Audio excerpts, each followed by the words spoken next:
Hello,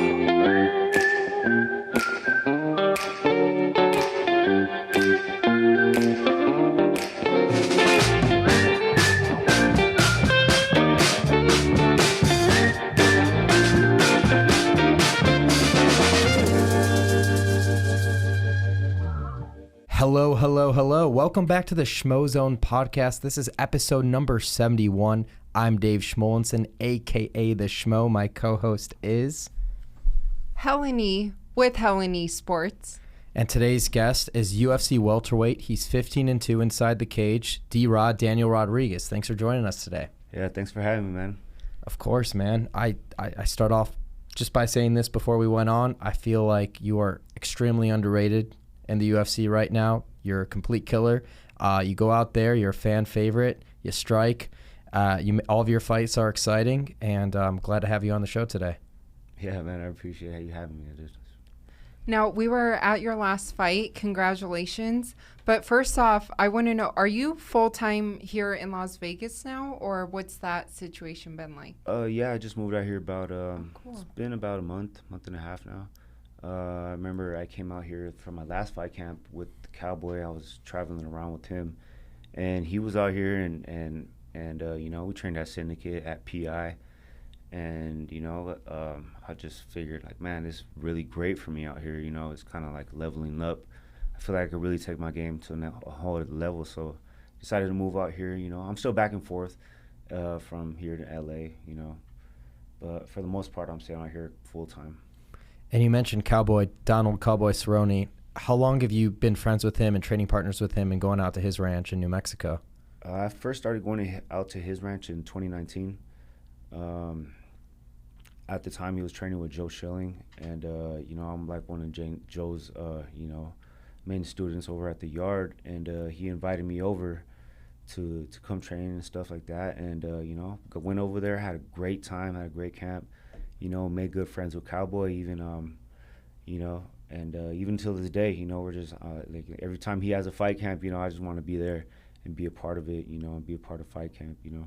And he's a legend in the sport. Yeah, you know, I learned a lot from him, definitely, and, you know, he does all the fun shit, so definitely being in camp with him is, you know, it's a great time.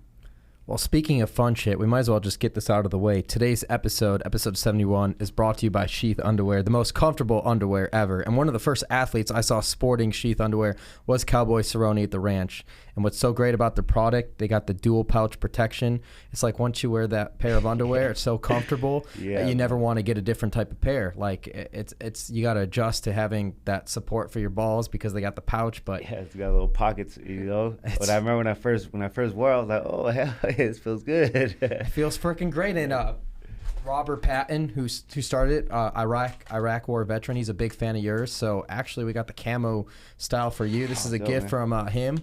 Sheath Underwear, man. Yeah, I definitely still own a couple pair of these. I remember when Cowboy, you know, used to get big old boxes of them. I would always snatch them up, you know.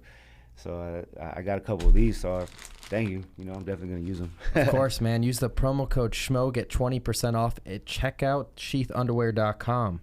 Now, back to you. The ranch, working with Cowboy Cerrone. I think all the diehards, when we think about MMA, especially the UFC, Cowboy Cerrone, like he's one of those fighters that fan favorite type fighter, legend in the sport. Like you fight Cowboy Cerrone, you have him on your resume, or in your case, you train with him. That means something to people. Yeah, man. I was surprised. I remember there'll be times where I'll be out there like, man, how the hell did I end up at Cowboy's ranch? Because even before I even started fighting, I was watching Cowboy, and I was like, yeah, I like that Cowboy guy. He's fucking tight, you know. You know, it's the style of fighting, you know, and you know, I knew about the ranch. I think every fighter knows about the ranch, you know, as being like kind of like a fighter destination, you know. So from it was crazy for me going from just being a fan and like, holy shit, I'm out here at the ranch training with Cowboy. Like, how the hell did this happen? You know, me just being from LA and, you know, just you know, I just keep on going within this shit. You know, I keep winning, so I'm like, damn, this is crazy. Well, what was the ranch life like? It's definitely it's like about 45 minutes from Albuquerque, so it's like a little bit in the outskirts of New Mexico. You know, it's real secluded, But that place is huge, man. He has like a whole compound over there, you know. I remember when the whole pandemic thing happened, I was like, man, if this shit turns into a zombie apocalypse, I'm coming to your house, bro. This has a fortress, you know. So there's always something to do. You know, we never get bored. He's always constantly working.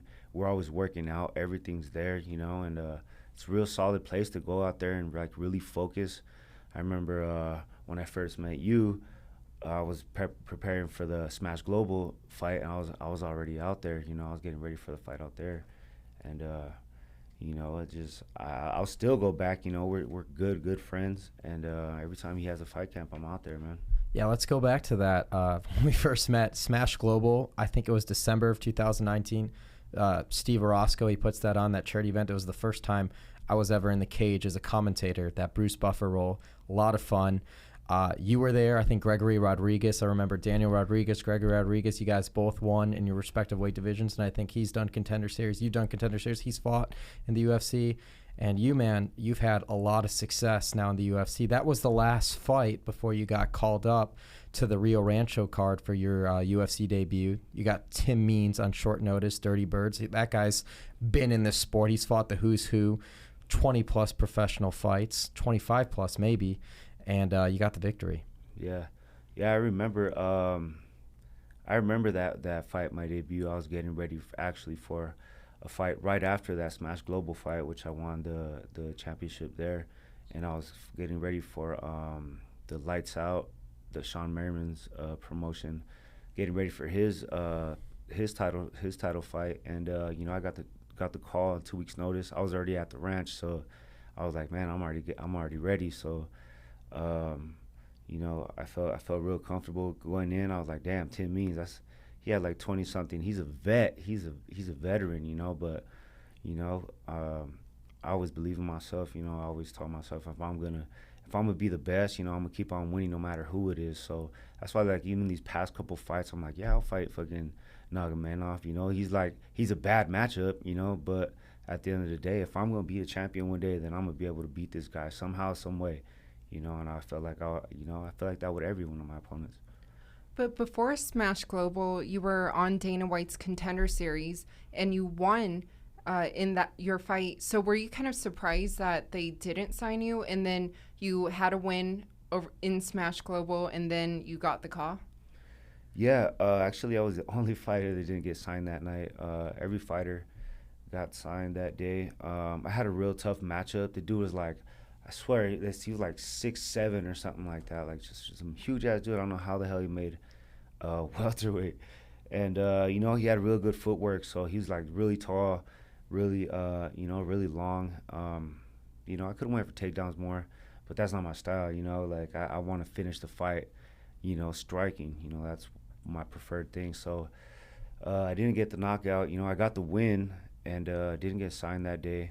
I was like, damn, you know, now what? So in my mind, I was just like, you know, I'm just going to start racking up all these local belts. You know, I was like, you know, winning the Contender Series, I figured I just went up, you know.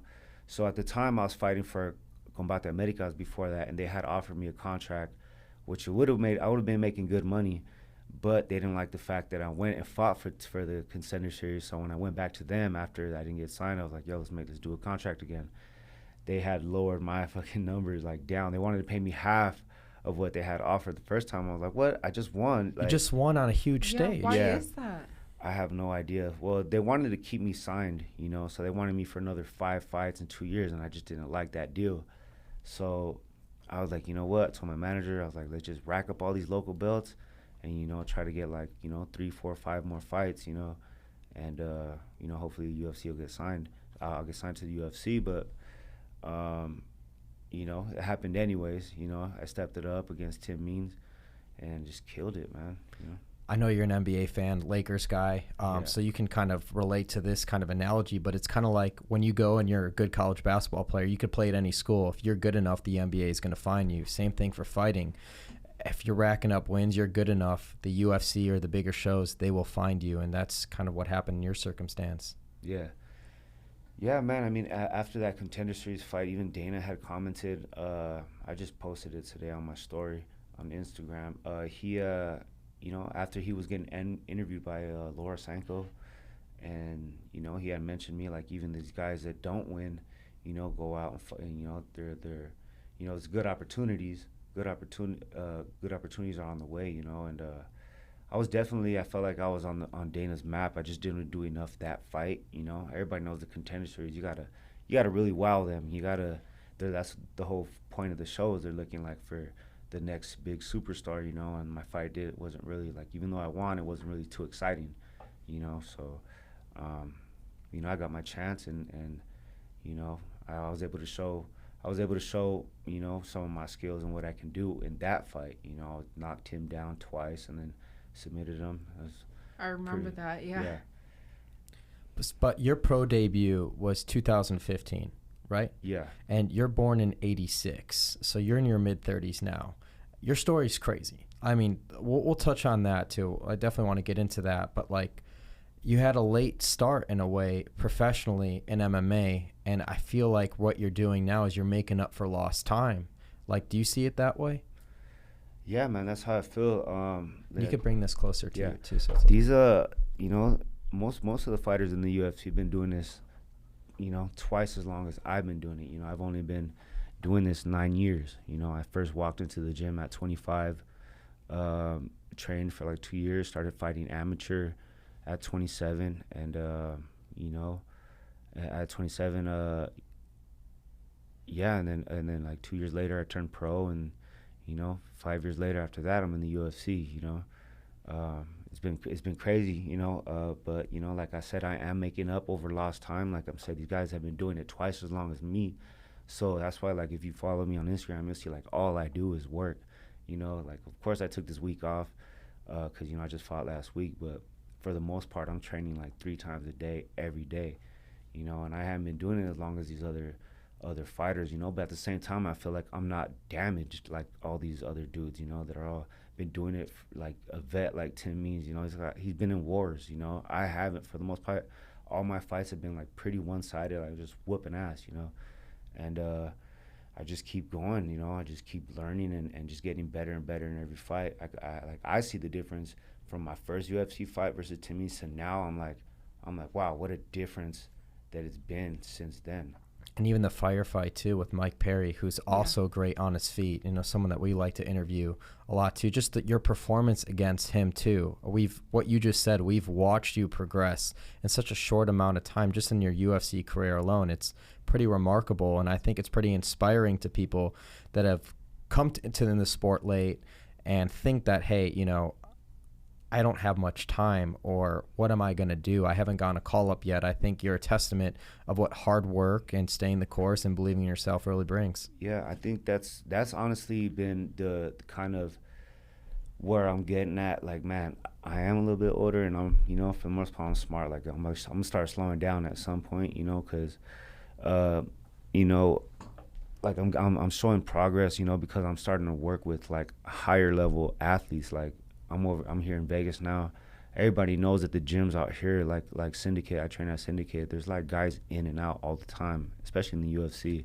So I'm getting a lot of good work, and you know, it's just gonna make me better and better and better. You know, like I've been, you know, training with dudes like Chiesa. He's over there right now, Strickland. He's a fucking monster. He's headlining this weekend. Yeah, so and there's other dudes in the UFC too, you know, and I'm just getting great work, and I feel like just if I keep on doing it, and, you know, and just keep on grinding, I'm there's no limit, you know, there's no limit. But I'm on the clock too, so that's why, like, I'm fighting so much. Like, I'm blowing up my manager every day, like, hey man, keep my name in the loop, you know. But it's my job to stay on my shit, you know. I gotta stay ready, so in case, like, hey, he's like, you want to take this short notice call, and how long? Like a week. I need to be ready at all times, you know, because shit, I wanna, you know, I wanna get on, you know. I'm 34 years old, you know. I feel like I'm gonna be doing this a lot longer than most people are gonna expect, you know. But for now, for the most part, I feel like I'm in my prime, you know, and it's go time for me. So ideally for you, when would you like to get back in there? Man, anytime in September, you know. You know, I didn't take no damage in that last fight, so I'm ready to just, you know, jump right back into camp. I didn't really, you know, I just take the week off because I put my body through hell, you know, and I just want to relax and just, you know, chill out, sit on the couch, you know. But yeah, I think you know, as long as I get back to work, and I'll be ready to get in there by like September. I already told them to keep my name in there for like a September 25th card or something like that. Oh, 266. Yeah, I'm trying to get on, you know, hopefully on that or by then, you know. I guess the issue now is just kind of who am I gonna face? You know, there's, you know, I feel like I deserve some, you know, someone really good. You know, I thought my last fight wasn't really like ideal matchup. You know, it was kind of more of like a not much to gain. You know, I only did it for the name. I took the fight like shit. Take out one of these fucking Russian fools. You know, it's gonna be big. You know, especially like, oh damn, he beat one of the, you know. And, you know, I saw a tape on dude. I was like, yeah, I could beat this guy, you know.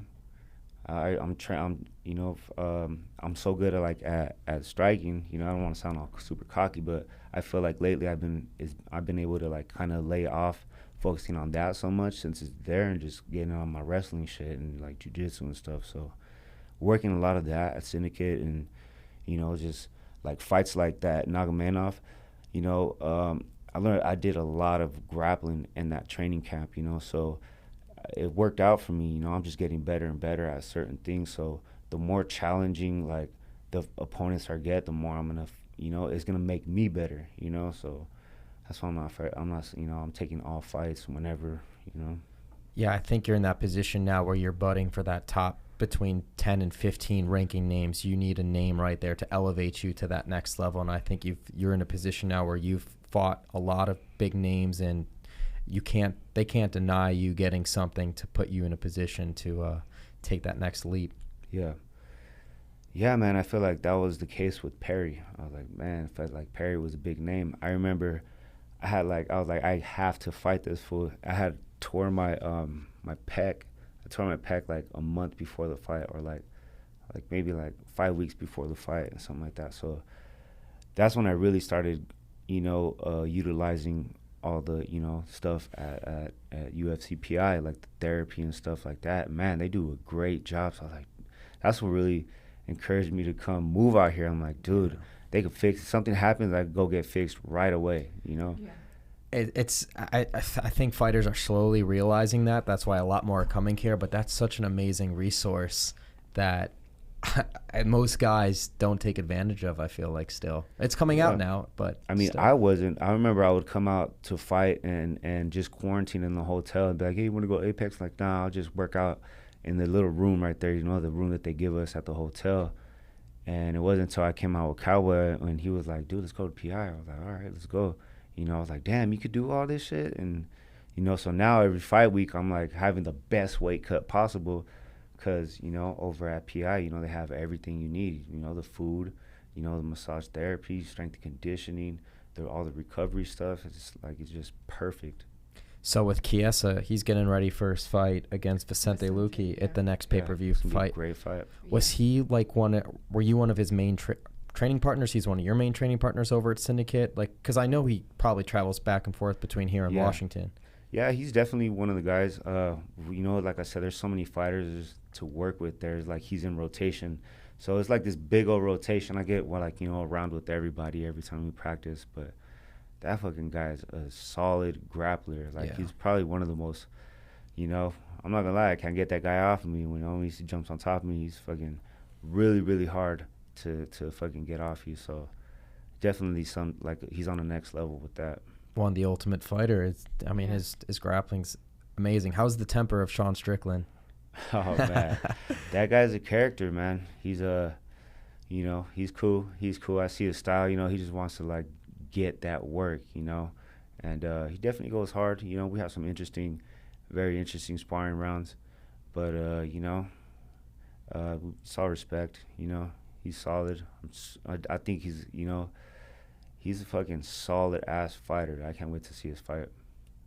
And earlier you mentioned that you didn't start training until you were 25 years old. What prompted you to decide to train in this and try to make a career out of it? To be honest with you, it was just I like to fight, you know.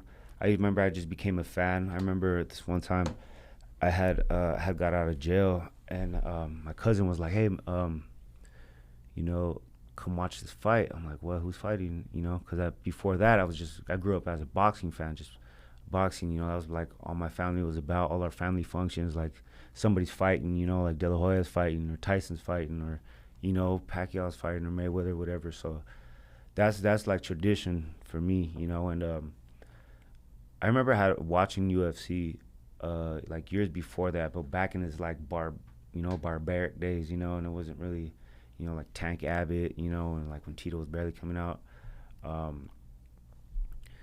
And he was like, yeah, this dude Rampage is fighting, right? That was when Rampage was fighting Forrest Griffin for the championship. I was like, Rampage? That sounds sick. Like, who's that? He's like, UFC, fool? You don't know about UFC? I'm like, nah, I don't know. And I was like, dog, what is this? You know, they're kicking, elbowing, takedowns and elbows and shit. I'm like, damn, this is tight, you know? So I instantly became a fan, you know, because before that, you know, I loved boxing, you know? But, you know, it's funny because I had always thought, like, you know, if I would have gotten a fight before and someone kicked me, I'd be like, what? Kicking's for pussies, you know? And until I got kicked, like, by someone who knows how to kick, I was like, oh, shit. You know, this is crazy.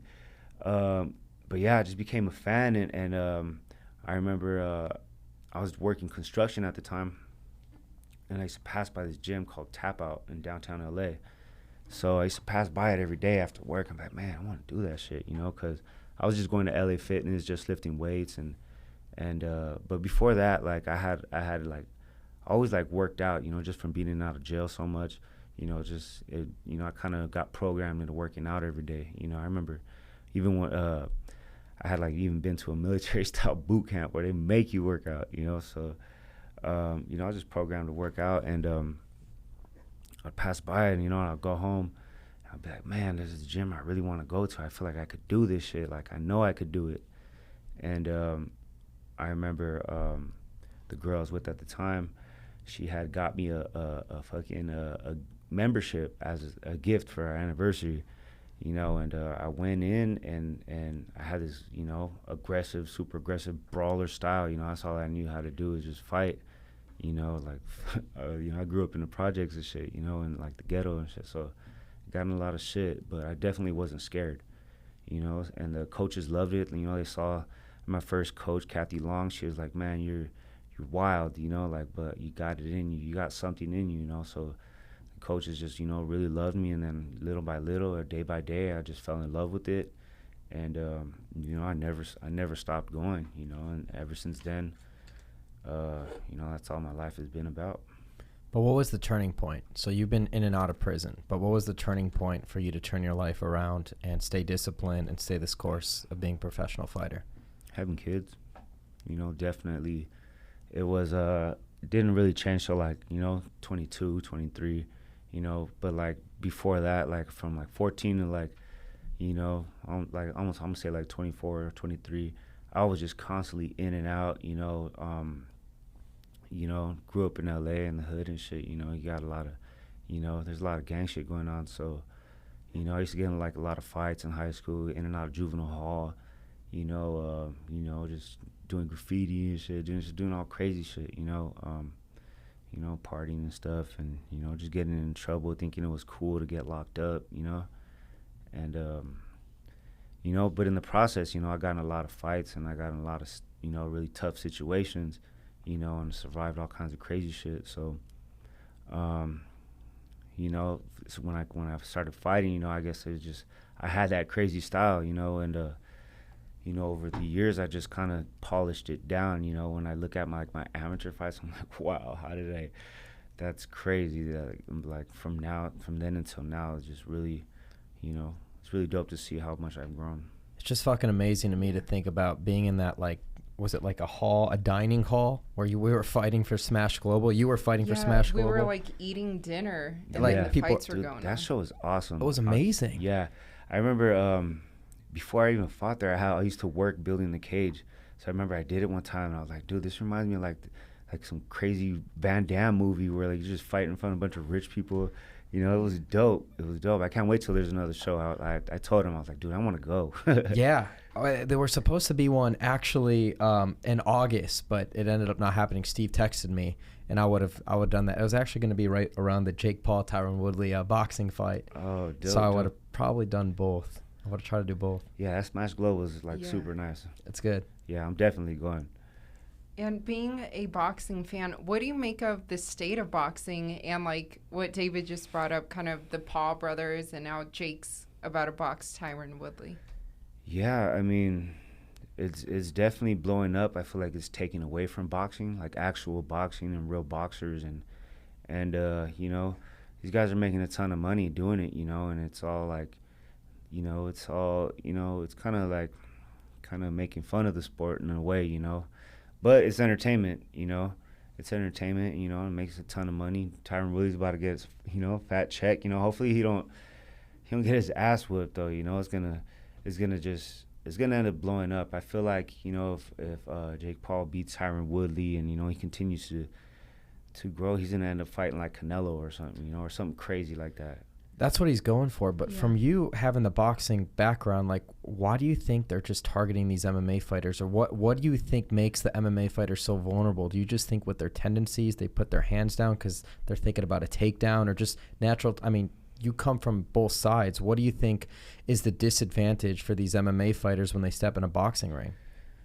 Yeah, I feel like they're targeting mostly MMA fighters that don't have like solid boxing or like real good striking, or you know,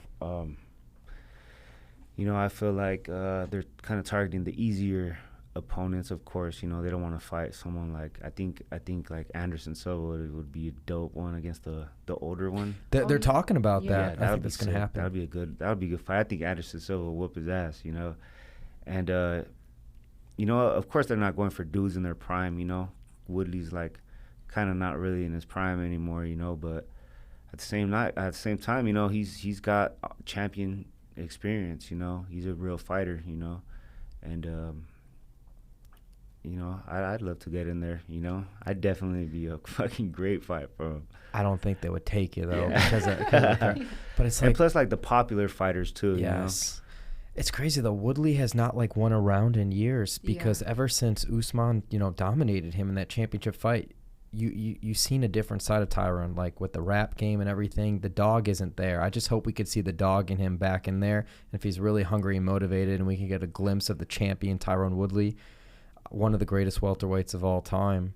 I mean, that's a real fight. Yeah, I mean, his past couple fights, he hasn't really been letting him timid. Yeah, timid. Like not throwing. You know, hopefully we don't see that, and he just gets picked apart. You know, that'd be not good for the sport, you know, not good for MMA fans, for MMA fighters at all, you know. So we're definitely expecting him to come out and, you know, represent MMA fighters. Well, even tomorrow there's a press conference. Someone you mentioned, Oscar De La Hoya, he's about to box Vitor Belfort. What do you make of that? Oh, man, I think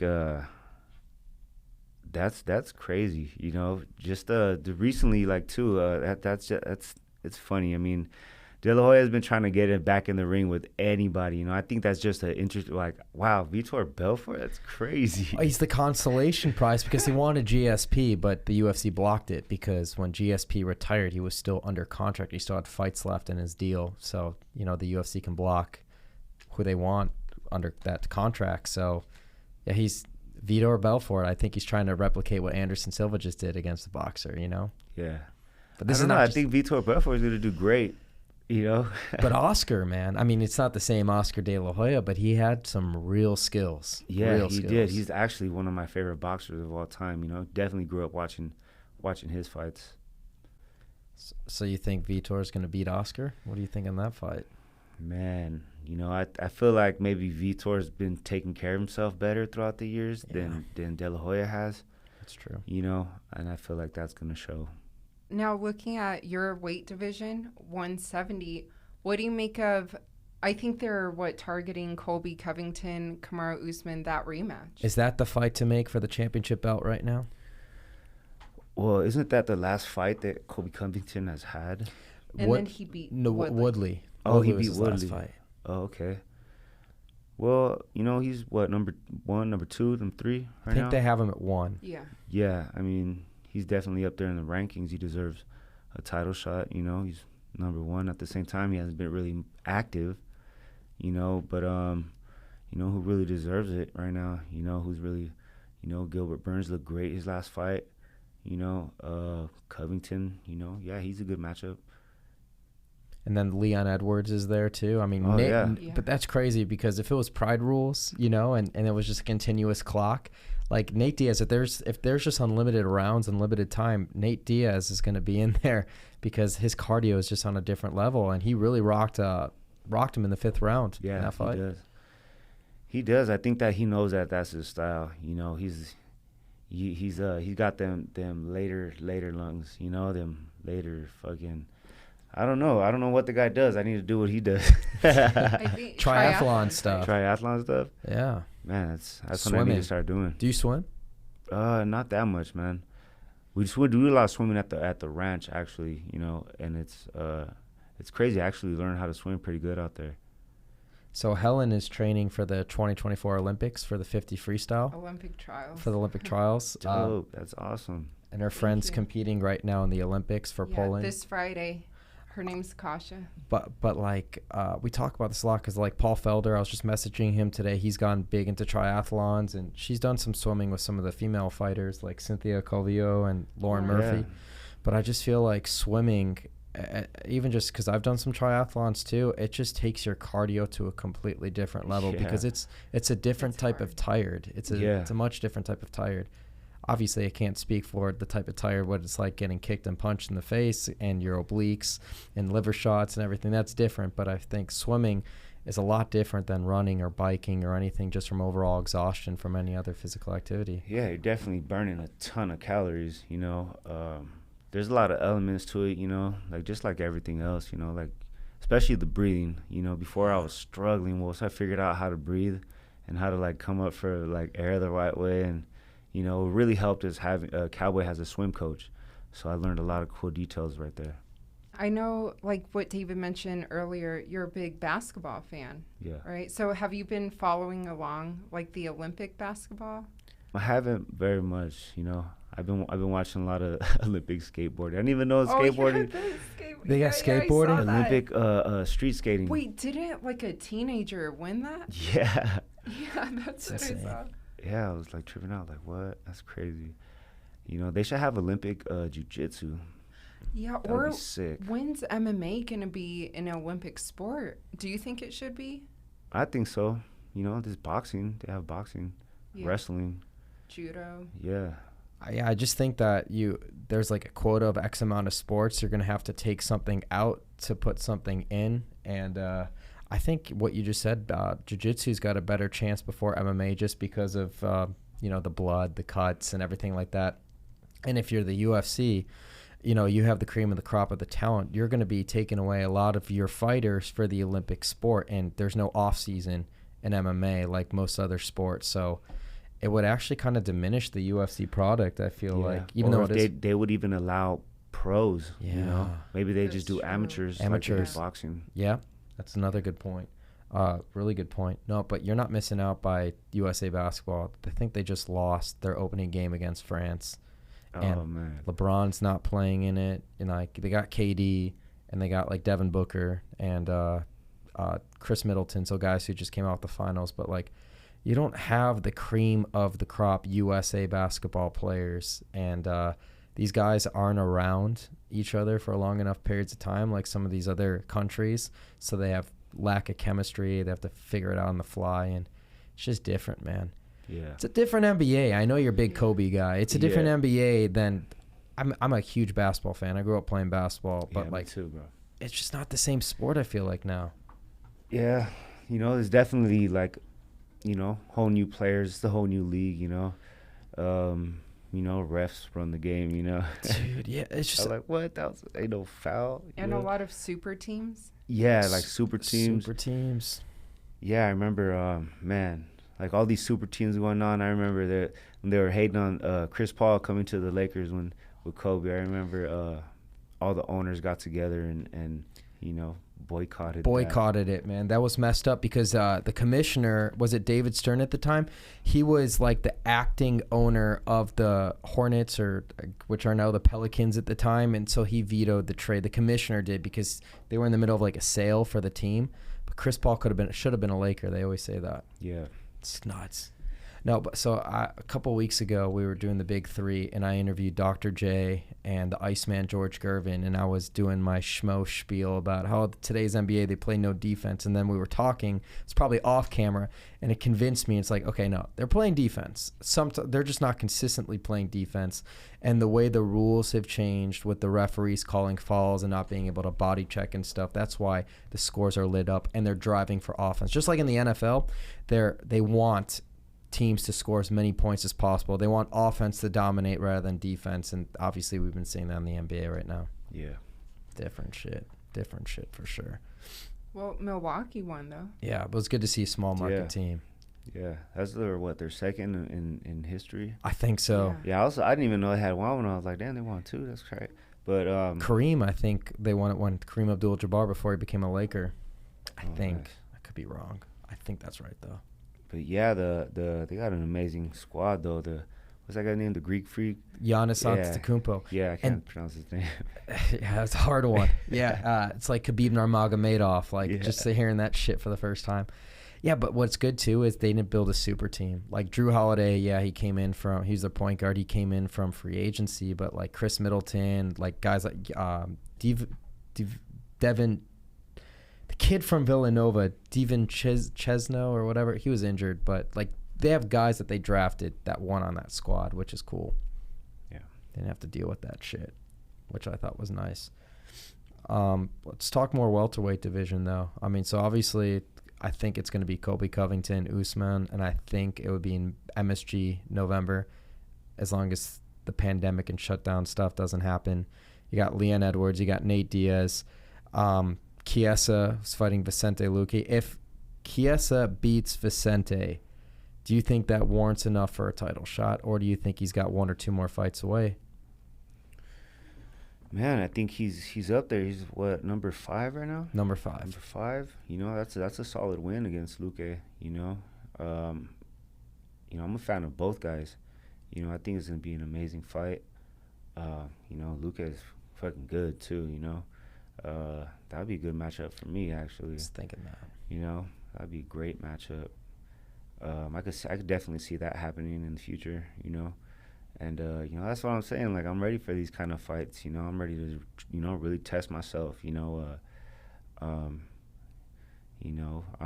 like when I train, I imagine myself, fighting these dudes. I'm already training with some of these dudes, so it makes me really feel like, like I'm almost there, If I'm not there, it's just the opportunity hasn't been presented yet. I think it was last March or something, and when he was flirting with 170 before he's committed to 185, you were tied to a fight with Kevin Holland. Yeah. And there was an injury. That would have been a great fan favorite fight too. Yeah, that was like my second, fight in the UFC, and what was it? I think I stepped up on 2 weeks' notice, or was it him? I'm not sure. One of us stepped up on 2 weeks' notice, and or something like that. It was like maybe 3 weeks, and then he got injured a week after, and then Gabe Green stepped in for him.